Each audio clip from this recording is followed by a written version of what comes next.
Hello, good afternoon, and welcome to the Midday News on 3FM 92.7. My name is Gushegu. The news is also live on Kasmi 107.1 FM and across the world at 3news.com. Coming up in the next 30 minutes.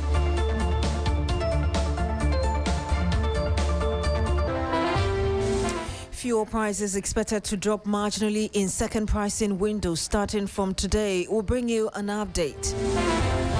Meanwhile, as that happens, tanker drivers declare a 3-day strike in Kumasi in Ashanti Region. We'll assess the impact of this.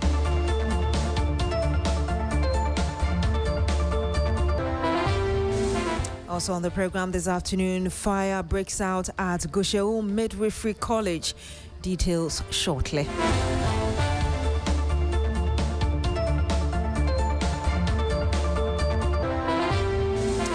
Much later on the program, opposition MPP opens nominations for its national executive election slated for October 3, following conclusion of what it describes as a successful regional election over the weekend.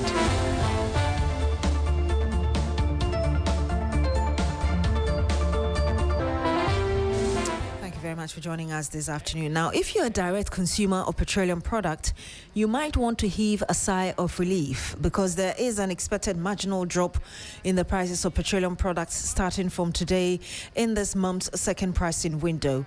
This follows the easing of political tension in the Middle East, which has led to the drop in the prices of petroleum products. Brent crude, for instance, is currently selling at close to $90 per barrel. Let's get some more on this. I'm joined on the line now by Duncan Amwa. He's the Executive Director, Chamber of Petroleum Consumers, COPEC. Good afternoon to you, sir. Thank you so much for joining us. Good afternoon, and thank you for having me. I know the talks between the U.S. and Iran perhaps have contributed to this, but what else do you believe is accounting for this marginal drop of, we understand, 2.90%?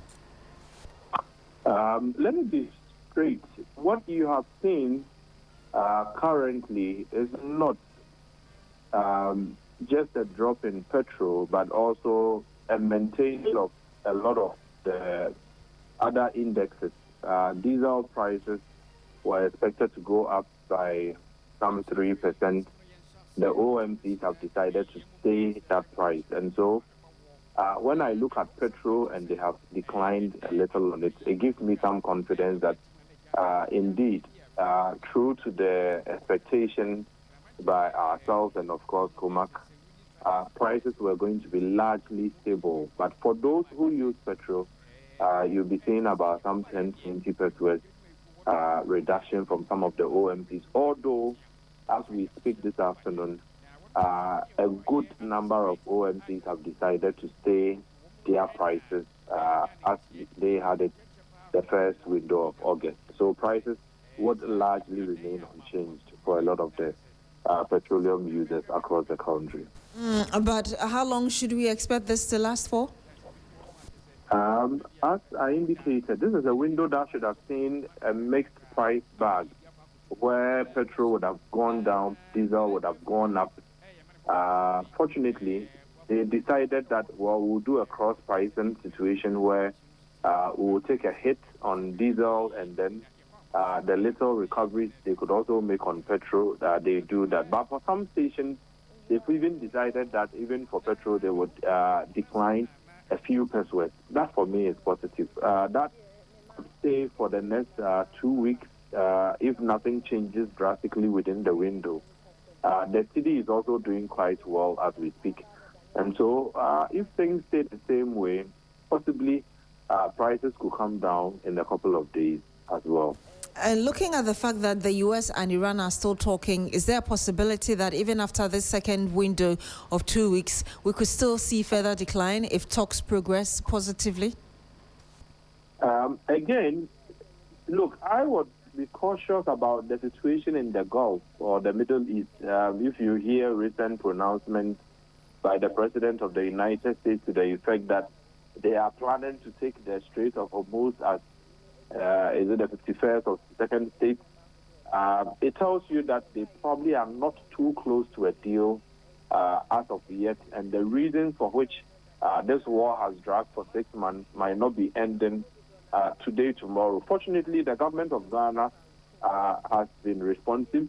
If you recall the 2 cedi intervention it did put in, again, the government seemed to also be working very hard to ensure that the cedi does not depreciate. If those things are kept in check, then locally you may see prices fair or stable. As to expecting that it would decline to the 10, the 12 regions anytime soon, I think that we should not be overly optimistic. We shouldn't be. All right, we'll have to end it here. Thank you so much for speaking to us, sir. Thank you for having me. And you have Duncan Amwa. He's the executive director of COPEC. Meanwhile, as this happens, tanker drivers in Kumasi have begun a 3-day visit, sit-down strike, raising concerns over alleged inaccuracies in meter readings and inadequate parking facilities. The drivers say that discrepancies in the measurement of petroleum product are affecting their operations and resulting in financial losses. Ibrahim Abubakar is a man who is following this. He'll be joining us very shortly, but he spoke to some drivers earlier. Let's listen to exactly what they said.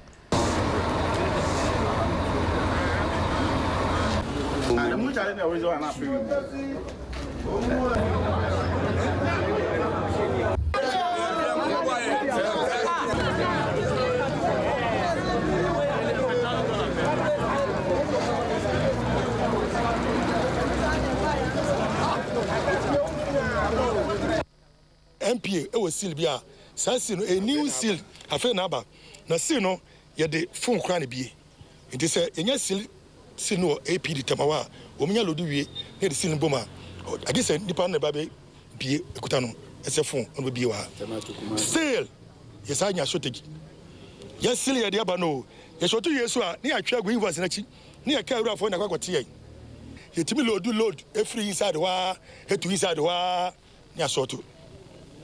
That police are now, yes, I say I load one of Nadia call another enter load no. He disguise point one near sort. And he say, somebody and say, Jim, and nobody and say, Bossy. Mobasha, a coin who I a packet crown hub, Nancy a packet come a bit 2 months ago. Emma, Timaka ball, a cabacum, Petru Yamen Quacase, hanging Abashi. And easy, Tiapaka Kwanwa, Bohona Municipal, Abeloco, a scrub municipal Abeloco say. Safety tanker any kwase jakwa kwa ho enso na mse boss omunia ma bia enko yenti asase da ho so omuya maye no omunya maye enti the product ne ba ne ya pa kwa ho be be do beda omunya. And you had the tanker driver speaking earlier to our Ashanti Regional correspondent Ibrahim Abubakar about the challenges the drivers are facing, including lack of parking space. And we're speaking to Ibrahim Abubakar very shortly. But ahead of that, though, let's speak to Benjamin Insia. He is an energy expert. Good afternoon to you, sir. Thank you very much for joining us. Good afternoon. You're welcome. We just had a conversation with the executive director of COPEC about this marginal reduction in fuel prices and what we should be expecting in the next coming days. From where you sit, what would you tell us? So I think that prices of diesel from various OMCs are likely going to be maintained. Because observing the market this morning, I've not seen any changes, especially the major players still are maintaining prices of the previous window, with the exception of Star Oil that I've seen them reduce the price of petrol by about 40 pesos. And I think they are doing so because of, one, the BDCs are maintaining their prices, or what they call the ex-depot price. So because the BDCs are maintaining the ex-depot price of diesel, they are doing what we call a pass-through effect at the pump, which we are also observing from the OMC. So price of diesel is likely going to stay same from various OMCs. But for the petrol, I think that there's likely going to be a reduction between 20 to 40 pesos per liter, depending on the OMC. Let me ask you the same question I did ask Mr. Duncan Amwa about looking at the talks internationally between US and Iran, whether or not after the first 2 weeks, which is the second pricing window, there's a possibility that the next one could see a reduction as well. The market is very unpredictable, it's uncertain. and very volatile. So it's quite difficult to determine what may happen in the next pricing window. But for the information available and the data available, I think the prices are likely going to stay same because today, if you observe Bloomberg Energy, the price of diesel is still around 1,250. Same price used by NPA to set this current window's price. So I think that if nothing changes, it means that the price of diesel is likely going to stay same. And in terms of policy intervention, it depends on government to decide whether they want our diesel price to be around 19 Ghana cedis or keep it around 17 Ghana cedis. The government decides that keeping it around 17, and for that matter, they are likely going to extend the intervention of waiving 2 Ghana cedis per litre of the price build-up of petrol. I think that it is good for the Ghanaian diesel consumer, and also good for the sustenance and stability, and then also growth and stability of the whole macroeconomy, because higher price of diesel also has an impact on the sustainability of our macroeconomy. Now, in a separate development, though, we have fuel tanker drivers who have declared a 3-day strike in Kumasi in the Ashanti region. They cite inaccurate meter readings, safety concerns, as well as lack of parking lots for them. You know the market. What are the likely impacts based on what you know from the strike if they go ahead straight 3 days as they've threatened? This is likely going to have a serious, severe impact on the UPPF because already the government has reduced its collection or even has subsidized it on the price of diesel. So if we are not getting products in Kumasi for zonal distribution to the areas around the greater Kumasi, it means that we are likely going to load most of the product from the southern part of the country to the middle belt and even some part of the northern sector, and it's likely going to put a lot of pressure on UPPF. We are likely going to face a deficit UPPF for the first time in about 7 years, and that is quite dangerous for the sustainable distribution of the product. So I think that calm should be promoted between all stakeholders, and then BOST uses better ways to addressing this particular challenge once and for all, because this challenge is not a surprise to us, or this strike is not a surprise to some of us. It's issues of shortages, which is also causing tanker owners to reduce their compensation and salaries to the tanker drivers. And this has been a whole issue. So I think that all stakeholders, including NCA, BOST, and tanker owners union, as well as the tanker drivers, should have a platform to resolve this matter once and for all before they put us into a crisis. Which means that there's a possibility of fuel shortage for those who receive their supplies from the Ashanti region. There may not be shortage, but there's likely going to be a distress on the UPPF because all products will be loaded from the southern part to these paths across the middle belt, and that is likely going to put the UPPF in deficit. Ms. Ansia, thank you so much for speaking to us. Okay. And you have Benjamin Insia. He is an energy expert. Let's return to actually speak to our correspondent, Ibrahim Abubakar, who's been following up on this for us. Ibrahim, we've just had a tanker driver. We played his voice earlier telling us about the challenges, particularly lack of parking lot. What other concerns can you tell us about, why they've decided to declare the strike? Well, Beatrice, those are their main concerns, the meter reading and also the parking lot, because for them, they do not understand why there will be trackers in the vehicle. There's also police escort. Then they move from Tema to Kumasi only for them to see shortages in the product. And anytime shortages are recorded, they will have to pay for it. And some drivers were saying there's sometimes shortages of 300 liters to 500 liters, even sometimes excess of 1,000 liters, and they will have to pay for all these things. And they have complained several times and nothing has been done. There have been instances where they move just within the yard, within the depot, not even outside.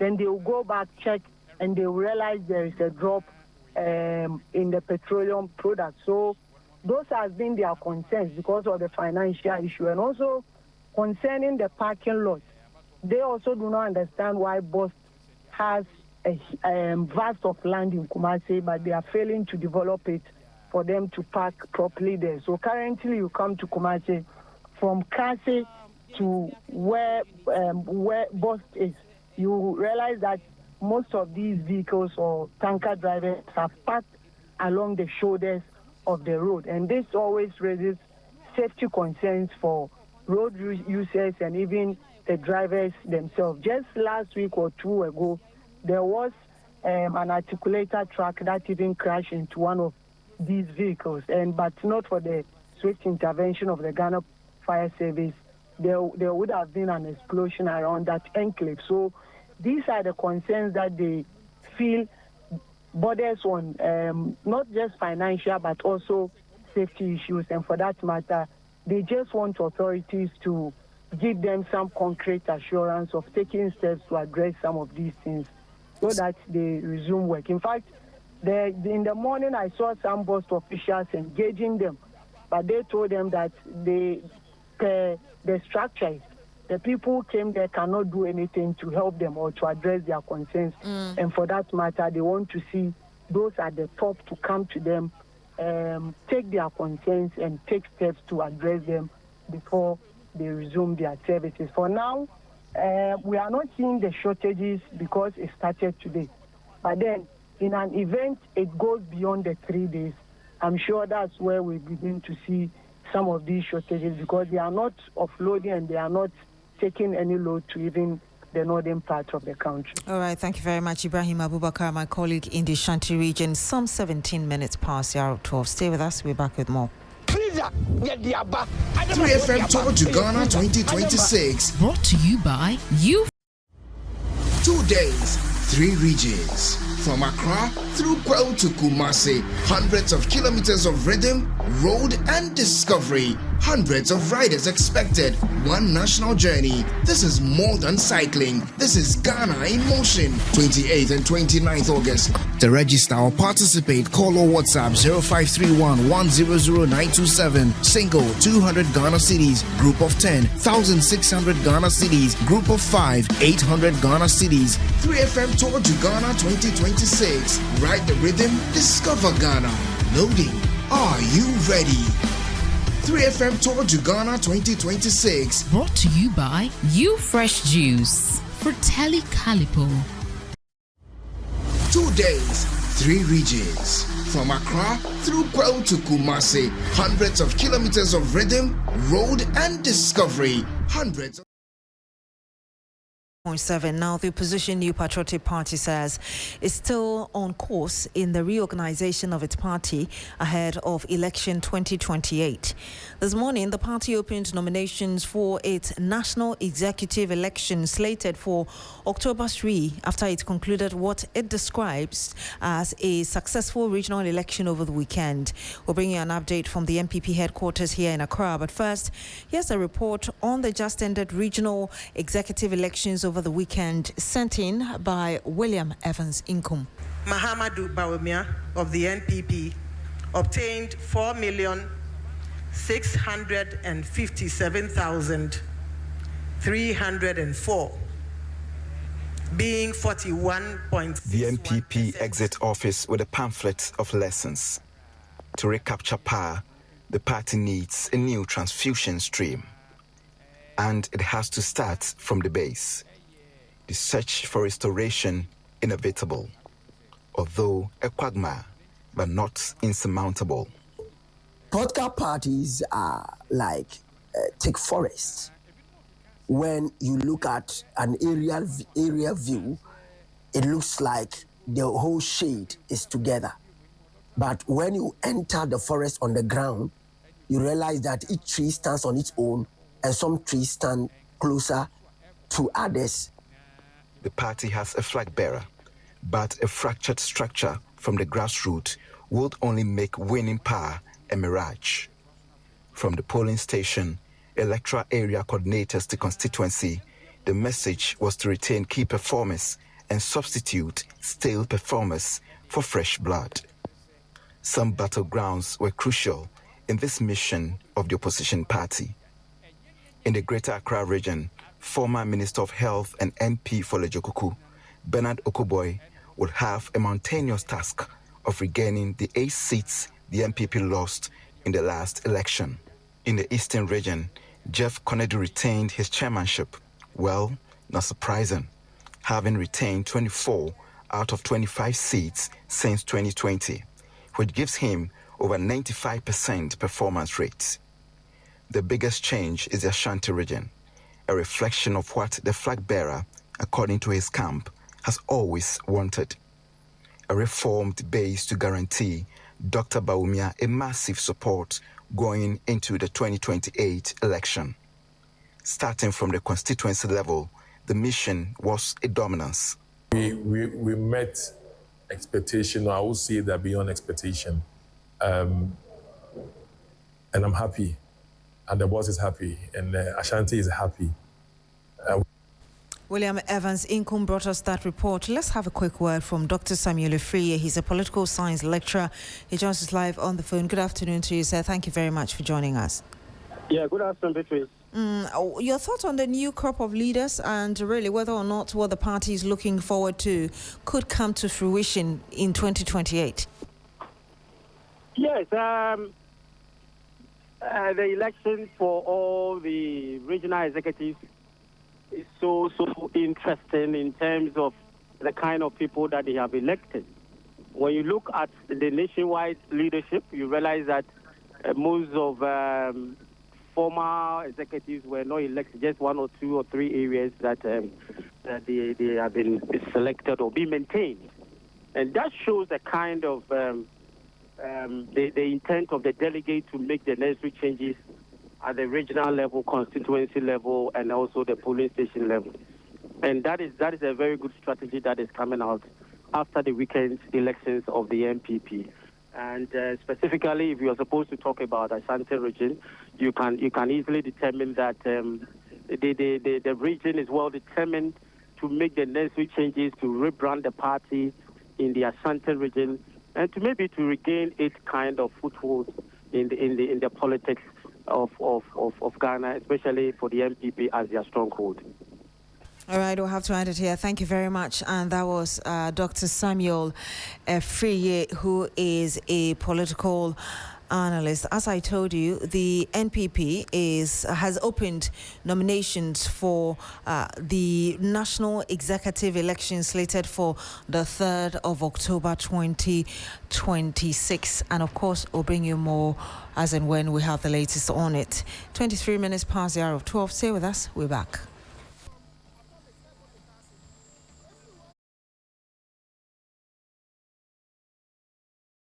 Riders expected, one national journey. This is more than cycling. This is Ghana in motion. 28th and 29th August. To register or participate, call or WhatsApp 0531 100927. Single 200 Ghana cedis. Group of 10 1600 Ghana cedis. Group of 5 800 Ghana cedis. 3FM Tour to Ghana 2026. Ride the rhythm, discover Ghana. Loading. Are you ready? 3FM Tour to Ghana 2026. Brought to you by You Fresh Juice. Fratelli Calipo. 2 days, 3 regions. From Accra through Kwel to Kumasi. Hundreds of kilometers of rhythm, road and discovery. Hundreds of riders expected. One national journey. This is more than cycling. This is Ghana in motion. 28th and 29th August. To register or participate, call or WhatsApp 0531 100927. Single 200 Ghana cedis. Group of 10 1600 Ghana cedis. Group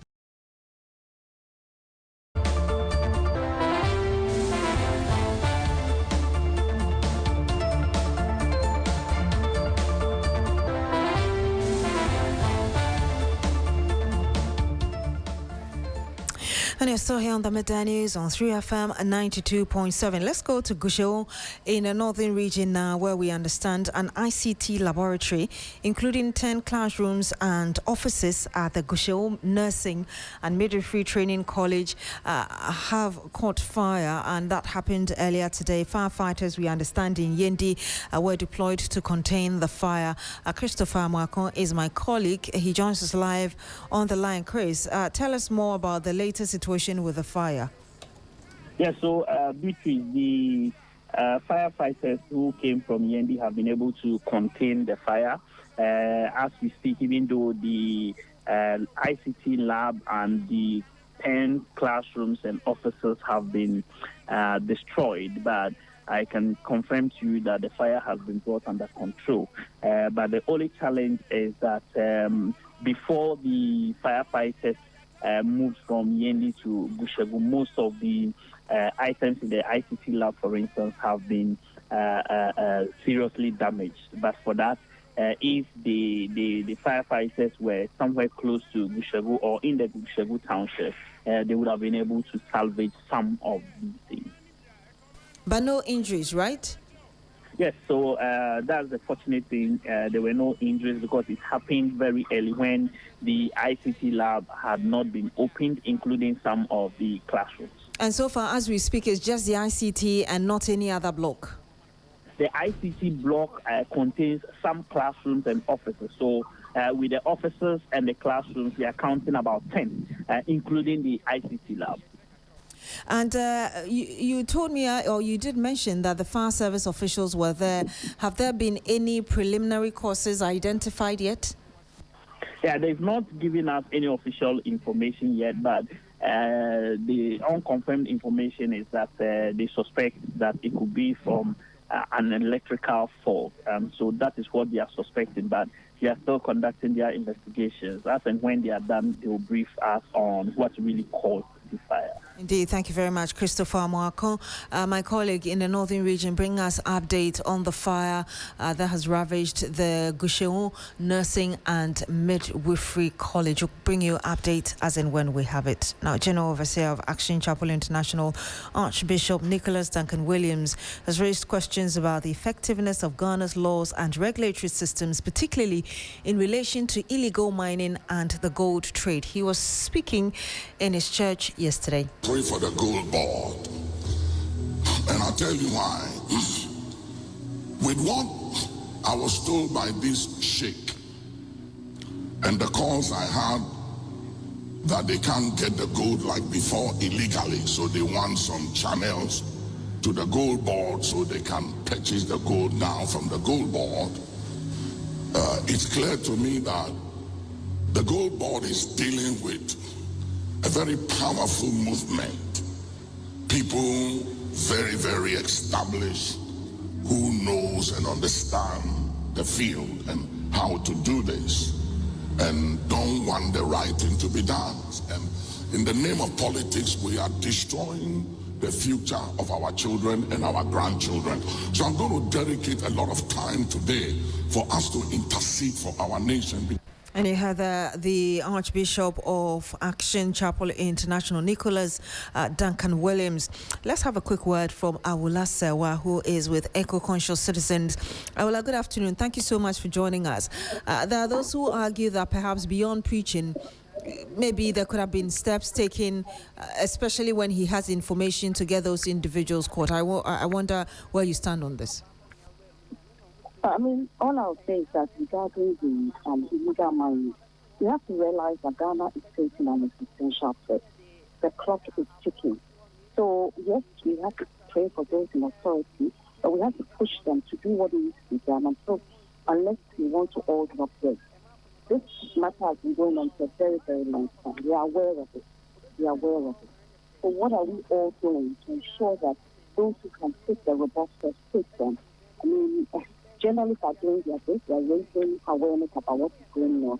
But at the end of the day, the journalists cannot chase illegal miners on the Chantan from the water body. The journalists cannot remove, or civil society organizations cannot remove illegal miners from our forest reserves or our landscape. This is something that the duty bearers alone can do.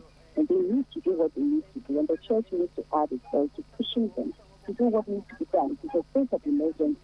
Let's all demand with one voice that we have a state of emergency and clear our water bodies, our forest reserves, and our landscape from the scourge of illegal mining that is killing us slowly.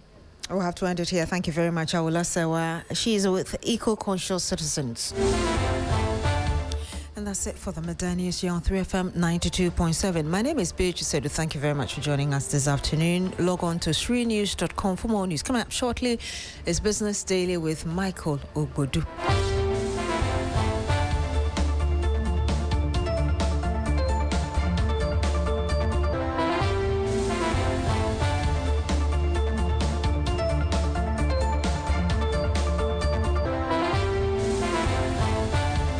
Five 800 Ghana cities, 3FM Tour to Ghana 2026. Ride the rhythm, discover Ghana. Loading. Are you ready? 3FM Tour to Ghana 2026. Brought to you by You Fresh Juice for Telly Calipo. 2 days, 3 regions. From Accra through Kwel to Kumasi. Hundreds of kilometers of rhythm, road, and discovery. Hundreds of riders.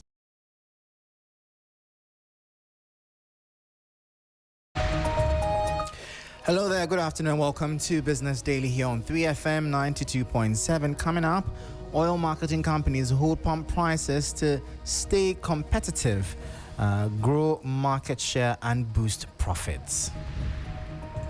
There's too much competition in the industry, and for that matter, pricing your diesel higher may reduce your share in the market, and that is likely going to affect your revenue and the profitability. Also, Finance Minister Dr. Kasia Latoforsen says the country is determined to make the 17th IMF program its last. And the government treasury bill records 8th straight oversubscription, with offers reaching 11.279 billion cedis despite a below target acceptance rate of 43.28%. I am Michael Obodu. Details of these and many other stories lined up for you. Do stay tuned.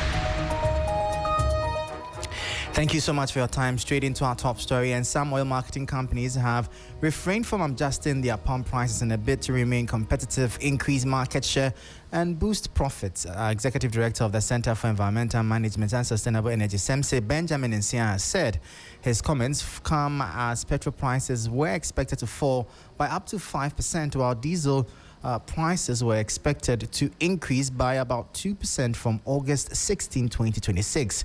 According to Mr. Nsia, the decision by most OMCs to maintain their prices is largely driven by competition in the downstream petroleum market as companies seek to attract and retain customers. The expected increase in diesel prices has been attributed largely to the depreciation of the cedi, which has raised the cost of importing petroleum products. So far, only Star Oil has adjusted its diesel prices, while the other OMCs are yet to announce changes. A careful observation of the market this morning shows that many of the BDCs have not changed their prices, as also many of the OMCs like Akara Energy, Goel, Total, and Vivo are still maintaining their previous windows prices, and it is so because of the pass-through effect from the BDC level. The only exception in the market this morning is Star Oil, where we've seen that they also maintain their diesel price for the previous window. However, they have changed the price of petrol for this window by about 40 pesos per litre. So I think that by close of day, many of the OMCs are also likely going to change. The price of petrol is likely going to be reduced by 20 to 40 pesos depending on the OMC. However, the price of diesel is likely going to be maintained across board. It is also because, one, there's too much competition in the industry, and for that matter, pricing your diesel higher may reduce your share in the market, and that is likely going to affect your revenue and the profitability. So that was the Executive Director of the Center for Environmental Management and Sustainable Energy, SEMSE, Benjamin Nsia speaking. Now, Finance Minister Dr. Kasiela Toforsen says Ghana is determined to make its 17th International Monetary Fund IMF program the country's last, as improved banking sector indicators, stronger private sector credit growth, and continued fiscal restraint point to a more resilient economy. In a Facebook post, the finance minister said the government was focused on restoring fiscal discipline, rebuilding confidence, and creating an economy capable of financing its own development without repeated reliance on IMF support. The following 3 Business News Desk report has the details. According to Dr. Forsen, Ghana's 17th IMF bailout must be its last. He noted that government is restoring fiscal discipline, rebuilding resilience, and working to create an economy that can stand on its own. Meanwhile, Bank of Ghana Governor Dr. Johnson Pandit Siama says the country's banking sector is growing signs of strengthening. He says total banking sector assets grew by 30.7% in June 2026, while the capital adequacy ratio rose sharply to 20.4% from 10.6% a year earlier. The non-performing loan ratio also fell to 16.1% from 23.1%. Dr. Isiama says easing financial conditions are supporting stronger lending, with private sector credit growth reaching 41.2% in June compared to 8.6% a year earlier. He further noted that continued fiscal discipline, revenue mobilization, and prudent debt management will be critical to sustaining the gains, protecting debt sustainability, and strengthening investor confidence. Government says these measures are key to building an economy that can sustain growth without repeated reliance on IMF support.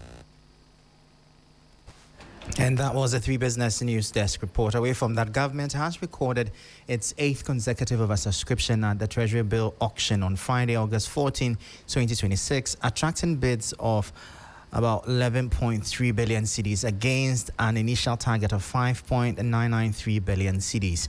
The strong demand underscores the continued use of Treasury bills by government to raise short-term financing and manage its funding needs. The following 3 Business News Desk report has more.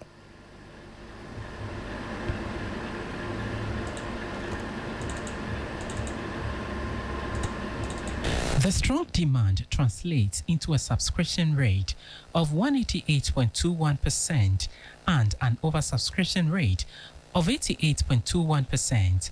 However, government accepted 4.88 billion cedis, representing an acceptance rate of 43.28% of total bids and about 81.46% of its target.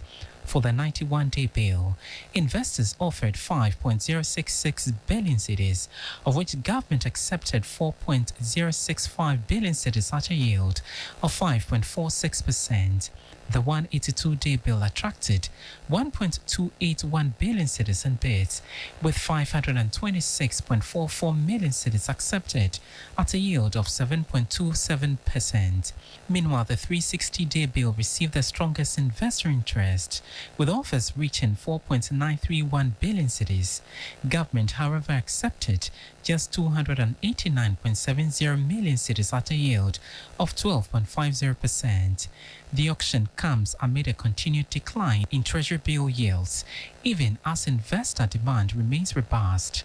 The results indicate that investors continued to show strong appetite for government securities despite the lower returns.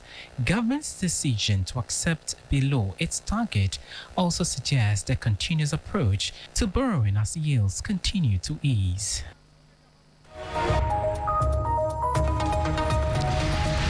Was a 3 Business News Desk report. On that note, that's how we end today's edition of Business Daily here on 3FM 92.7. For more stories, kindly check out our website. It's 3news.com/business. I am Michael Obodu. Thank you for tuning in. As always, please stay safe.